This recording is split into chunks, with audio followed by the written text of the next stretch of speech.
उनको बाबूजी चाहिए थे अपनी मशीनरी रन करने के लिए, post and railway and army and police, उसको रन करने के लिए उनको बस क्लर्क लोग चाहिए थे। तो उतनी ही शिक्षा, उतने ही सिस्टम में, और भारत के जो दर्शन हैं उनसे तो काट दिया गया, वो तो दिए नहीं गए। वही चल रहा है, अभी भी वही कंटिन्यू हो रहा है। पता नहीं कब बदला जाएगा। ये बहुत बहुत जरूरी है। खास करके टीनेज में बहुत बच्चे सेल्फ कॉन्शियस हो जाते, बहुत कॉम्पिटिटिव हो जाते। मैं ठीक नहीं दिख रही इसके लिए डिप्रेशन हो जाएगा, मेरे नंबर कम आए इसलिए डिप्रेशन हो जाए, मेरी सहेली मेरे से बात नहीं कर रही, उसी से बिकॉज ऑफ द हार्मोन्स वो उसी से डिप्रेशन में चले जाते। मैं मोटी हूँ, मैं काली हूँ, मैं लंबी नहीं हूँ, मैं ज्यादा लंबी हूँ, मैं नाटी हूँ। तो वो जो शरीर के जो जिसे हम कहेंगे टू बॉडी कॉन्शियस, फिर फैशन, फिर ये, फिर वो। तो ये जितने मन के तल पर उलझाव होते हैं, उन उलझावों से हम हर बच्चे को, हर बच्ची को निकाल सकते थे अगर उनको पतंजल योग सूत्र इन अ इजी वे अगर हम उन्हें स्कूल में ही करा देते, क्या बढ़िया हो जाता। जैसे भगवत गीता है, तो गीता को मैं ये नहीं समझती हूं कि ये कोई धार्मिक ग्रंथ है। गीता मनुष्य के लिए बना हुआ ग्रंथ है। आप भले किसी देश में पैदा हुए हो, मन, ब्रह्मांड, प्रकृति, जन्म, मृत्यु, इस सब चीज को, और तो और ईश्वर का स्वरूप।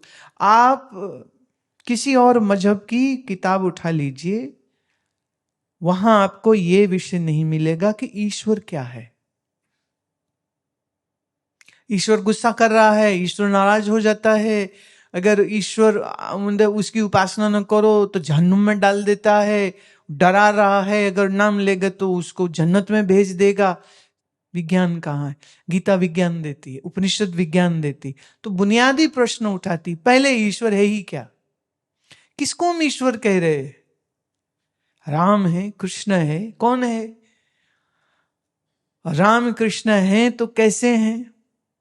ईश्वर का स्वरूप क्या है? ब्रह्म क्या है? अब जैसे एक पढ़ रही हूं सिर्फ क्योंकि इसका मैं क्या ही उत्तर दूं, जिनने लिखा है अब उनकी कंफ्यूजन देखो। ब्रह्म निराकार है, परमात्मा भी निराकार है, भगवान भी निराकार है, आत्मा भी निराकार है। खिचड़ी कितने तो इसी में बना दिए, प्रायवाची शब्द ले लिए। परमात्मा शब्द का अर्थ क्या है? It's not God, of course not. परमात्मा शब्द आ रहा है आत्मा से। अब आत्मा क्या? अब तुमको तो वो हिंदी फिल्म की वो भूतनी जो सफेद साड़ी पहन के घूमती है, तुम्हें तो वही आत्मा लग रही है। वो आत्मा नहीं है। आत्मा माने वह अस्तित्व जो मरता नहीं, जो जन्म नहीं, जो तुम हो असल में, जो तुम। आत्मा की अज्ञान से निवृत्ति करके जब हम आत्मबोध को पाते हैं तो मालूम होता है कि आत्मा एक शरीर में सीमित नहीं है, ये तो सर्वदेश का आधार अधिष्ठान है। तो क्या हो गया? परम, बड़ा, विशेष, परम आत्मा, परमात्मा। ब्रह्म किसको कहते? ब्रह्म मतलब बृहत, बृहत मतलब बड़ा, व्यापक, उसको हम ब्रह्म कहते। तो आप ब्रह्म कहो तो माने व्यापक है, बड़ा है। आप परमात्मा कहो तो आत्मा की ही परमावस्था को परमात्मा कहते।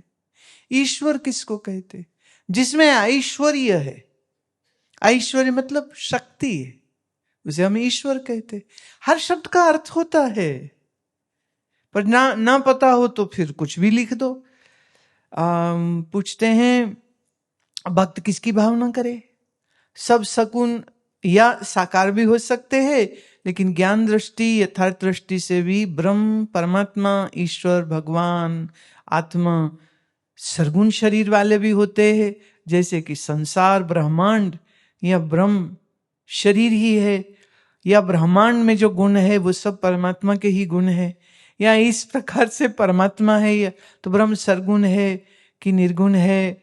जो इंसान अपने आप को आत्मा जानता है उसका शरीर भक्तों के लिए साकार रूप हुआ है। क्या कंफ्यूजन है भाई।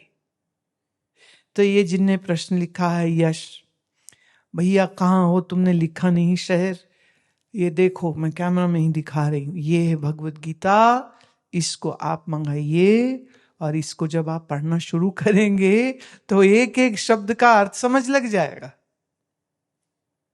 आत्मा क्या, परमात्मा क्या, ब्रह्मांड क्या, अंतरिक्ष क्या, ये सब कुछ कैसे हुआ, कैसे हुआ सब कुछ, कोई इसका प्रोसेस है या नहीं है।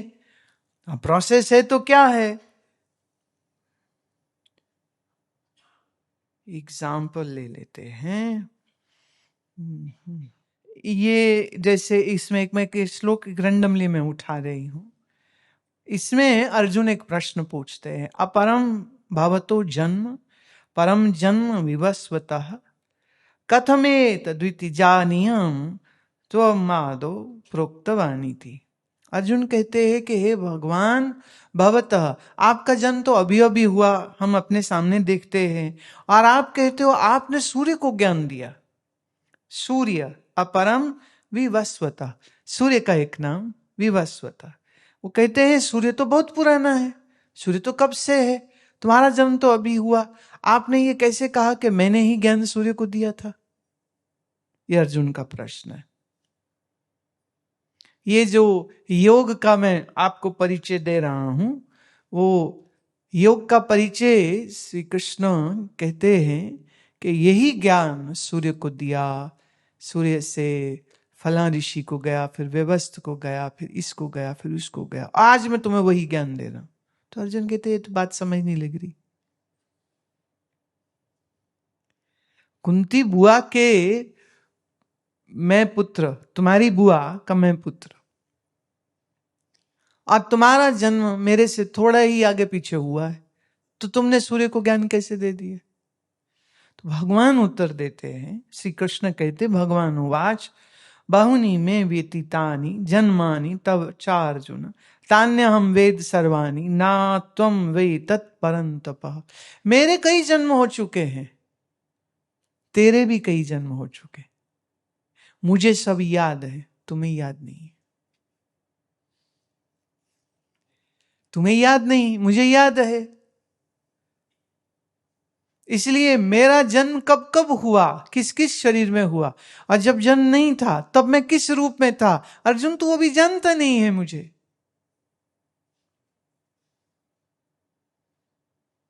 भगवान कहते हैं अजो अपि सन्नव्यात्मा भूतनामीश्वरोपि सन, मैं अजन्मा हूं। सामने खड़े हैं श्री कृष्ण और वो क्या कह रहे हैं, मैं अजन्मा हूं, मैं अजन्मा हूं, मैं अविनाशी हूं, और होते हुए भी मैं सब जीवों का ईश्वर होते हुए भी अपनी प्रकृति को अधीन करके अपनी ही योग माया से प्रकट हो जाता हूं मैं अजन्मा, पर जब चाहूं तो योग माया से एक शरीर बना सकता हूं मैं अजन्मा। अच्छा, अगर कृष्ण अजन्मे हैं तो हम ये भी कह सकते हैं कि कृष्ण अरूप हैं। रूप माने देयर इज नो फॉर्म, आकार शरीर का होता है। कृष्ण कह रहे हैं मैं अजन्मा हूं, दूसरे नाते वो क्या कह रहे हैं, मैं अरूप हूं, मैं अविनाशी हूं, शरीर तो विनाशी है। भागवत पुराण कहेगी कि माया रचित भगवान ने अपना रूप बनाया, और जब लीला समेटने का समय आया तो उसी माया में उस रूप को उन्होंने मिला दिया। लेकिन भगवत गीता में श्री कृष्ण उसको थोड़े दूसरे तरीके से कह रहे, वो कह रहे हैं मैं अविनाशी हूं, मैं अजन्मा हूं, और इस प्रकृति को अपने अधीन करके शरीर ले लेता हूं, पर वास्तव में तो अजन्मा ही हूं। अब चूंकि आज तुमको कृष्ण का रूप तुमको दिख रहा है, इसके पहले कोई और रूप था, उसके पहले कोई और रूप था, उसके पहले कोई और रूप था। मेरे भी कई जन्म, तेरे भी कई जन्म, तुझे याद नहीं, मुझे याद है। क्यों? क्योंकि मैं ईश्वर हूं। ईश्वर मतलब जिसके पास शक्ति है। किसकी? माया की। जीव कौन? जिसके पास सिर्फ मन है। इसलिए जीव बेचारा ज्ञानी है, ईश्वर ज्ञानी है। जीव अल्पज्ञ है, कुछ नहीं आता, ईश्वर सर्वज्ञ है। जीव सीमित है, ईश्वर असीमित है। तो जीव किसको कह रहे? ईश्वर किसको कह रहे? फिर ये अजन्मा ब्रह्म किसको कह रहे? गीता उठाइए। और ये वाली भगवत गीता हमने बनाई इस तरह से है कि जिसमें जिसको संस्कृत न भी आती हो वो भी इसको पढ़ सकता है। जैसे अब श्लोक है संन्यासः, तो यहां लिखा संन्यास, तो उसके आगे हिंदी में उसका क्या अर्थ है वो दे दिया। च और कर्मयोगः उभौ दोनों ही निश्चय श्रेष्ठ करो, कल्याण करने वाले हैं।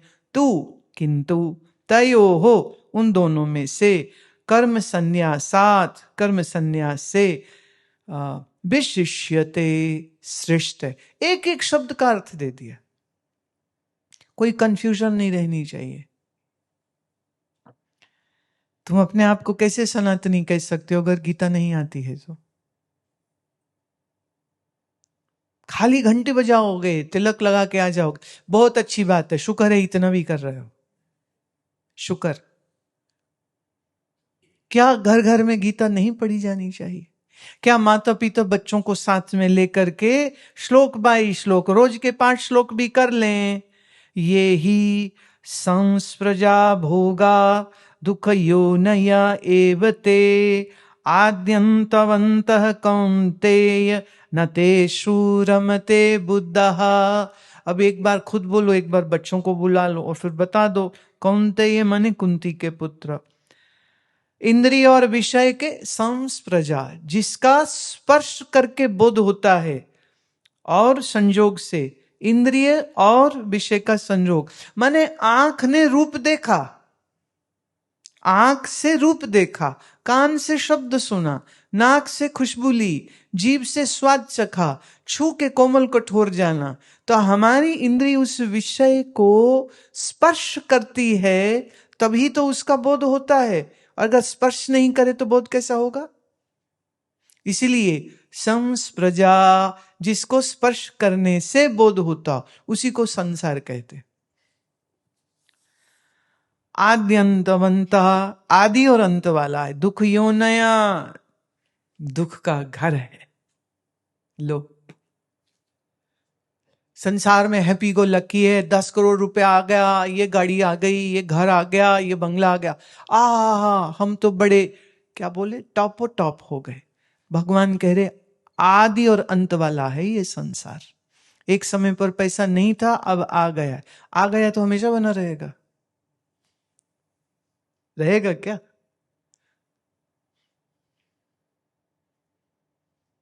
जवानी आज है, कल तक रहेगी क्या? जन्म आज है, कल तक रहेगा क्या? आदि है, अंत भी है। संसार की हर चीज का आदि भी है, अंत भी है। अब ये समझ अगर हमने छोटे छोटे इन बालकों को दे दी तो अपना नाम कहो बेटा। हाँ, लव इट। ये बच्चे का, मैं इधर से आई तो गेट पे ही पूरा परिवार आया हुआ था। इसका जन्मदिन है, हिमालय इसी ने पहनाई, चूंकि इसने पहनाई इसलिए हमने देख उतारी भी नहीं, पहन के रखी पूरे टाइम। तो इसकी दादी कहती है कि नानी बोलती है कि ये कह रहा था कि शुक्र है आज हृदय संवाद हो रहा है, मेरा जन्मदिन है, मैं मिल भी पाऊंगा। अगर आज हृदय संवाद नहीं होता तो मैं मिलता कैसे? मैंने कहा बेटे कभी भी आ जाओ, हमें मिलो, हृदय से हृदय संवाद। जरूरी थोड़ी हम मंच में बैठू तो ही संवाद होता है वो तो रोड में खड़े होंगे तो भी हो जाएगा। तो खुश हो रहा है कि मैं जा रहा हूं। इतनी बात समझ लगी जो हमने अभी बोली? ये जो अभी श्लोक हमने पढ़ा, हर चीज शुरू होती है और हर चीज खत्म हो जाती। अभी कितनी आसान है, ये 9-10 साल का लड़का है, समझ रहा है बात को। हर भोग आदि और अंत वाला होता है। अब ये समझ लग जाए तो अपनी ताकत पे मान करेगा कि हमारे पास बहुत पैसे हैं ना, चौड़े होके मूछ को ताव दे के बुलेट बाइक पे बैठ के फट फट फट करते हुए अपने अहंकार का प्रदर्शन कर पाएगा क्या? दुख योनयेवते, ये दुख का योनि है। यहाँ सुख तो थोड़ा ही आता है, और हर सुख के साथ दुख है, हर दुख के साथ सुख है। इसलिए सुख आए ज्यादा मस्त नहीं होना, चला जाएगा। दुख आए ज्यादा रोने की जरूरत नहीं, ये भी गो गॉन्वेंट हो जाएगा।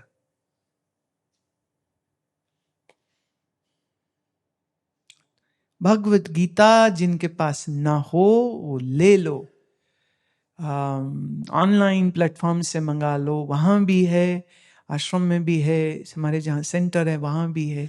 Gita is a must, must कह रही हूं मैं। Food is must, right? Clothes, money is must, so is Gita. More must than these things. बाकी फिर जो भी एकेडमिक्स हैं आपके जीवन के, करिए उसको, कौन मना कर रहा है? खूब काम करो, खूब पढ़ाई करो, खूब पैसे बनाओ, पर पता होना चाहिए आदि अंत वाला है। आदि है, अंत भी है। असली चीज क्या है उसका पता होना चाहिए।